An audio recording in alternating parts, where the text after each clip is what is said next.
नमस्कार दोस्तों।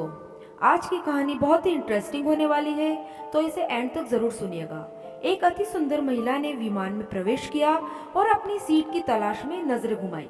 उसने देखा कि उसकी सीट एक ऐसे व्यक्ति के बगल में है जिनके दोनों हाथ नहीं हैं। महिला को उस अपाहिज व्यक्ति के पास बैठने में झिझक हुई। उस सुंदर महिला ने एयर होस्टेस से बोली, मैं इस सीट पर सुविधा पूर्वक यात्रा नहीं कर पाऊंगी क्योंकि साथ की सीट पर जो व्यक्ति बैठा हुआ है उनके दोनों हाथ नहीं हैं। उस सुंदर महिला ने एयर होस्टेस से सीट बदलने हेतु आग्रह किया। असहज हुई एयर होस्टेस ने पूछा, मैम क्या मुझे कारण बता सकती हैं?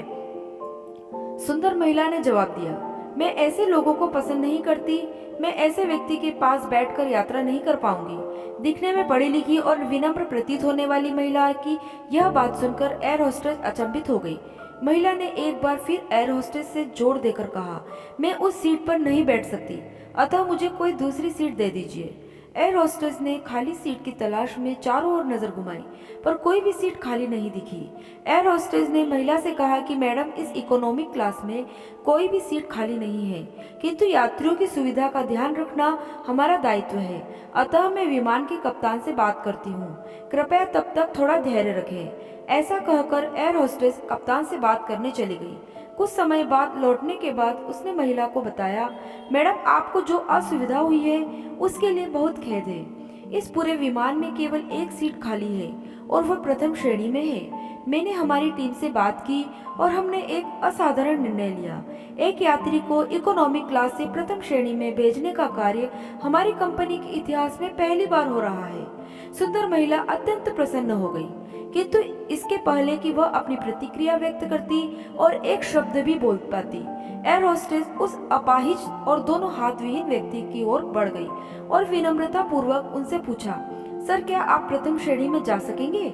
क्योंकि हम नहीं चाहते कि आप एक अशिष्ट यात्री के साथ यात्रा करके परेशान हो। यह बात सुनकर सभी यात्रियों ने ताली बजाकर इस निर्णय का स्वागत किया। वह अति सुंदर दिखने वाली महिला तो अब शर्म से नजरें ही नहीं उठा पा रही थी। तब उस अपाहिज व्यक्ति ने खड़े होकर कहा, मैं एक भूतपूर्व सैनिक हूँ और मैंने एक ऑपरेशन के दौरान कश्मीर सीमा पर हुई बम विस्फोट में अपने दोनों हाथ खो दिए थे। सबसे पहले जब मैंने इन देवी जी की चर्चा सुनी, तब मैं सोच रहा था कि मैंने भी किन लोगों की सुविधा के लिए अपनी जान जोखिम में डाली और अपने हाथ खोए। लेकिन जब आप सभी की प्रतिक्रिया देखी तो अब अपने आप पर गर्व होता है कि मैंने अपने देश और देशवासियों के लिए अपने दोनों हाथ खोए। और इतना कहकर वह प्रथम श्रेणी में चले गए। सुंदर महिला पूरी तरह से अपमानित होकर सर झुकाकर सीट पर बैठ गई। विचारों में उदारता नहीं हो तो ऐसी सुंदरता का कोई मूल्य नहीं। मैंने इसे पढ़ा तो हृदय को छू गई, इसीलिए पोस्ट कर रही हूँ। उम्मीद करती हूँ कि आप लोगों को भी बहुत पसंद आएगी। ऐसी ही प्यारी और मज़ेदार कहानियाँ सुनने के लिए आप हमारे चैनल को लाइक और सब्सक्राइब कर सकते हैं और कमेंट के माध्यम से आप हमें बता सकते हैं कि आपको हमारी कहानी कैसी लगी। धन्यवाद।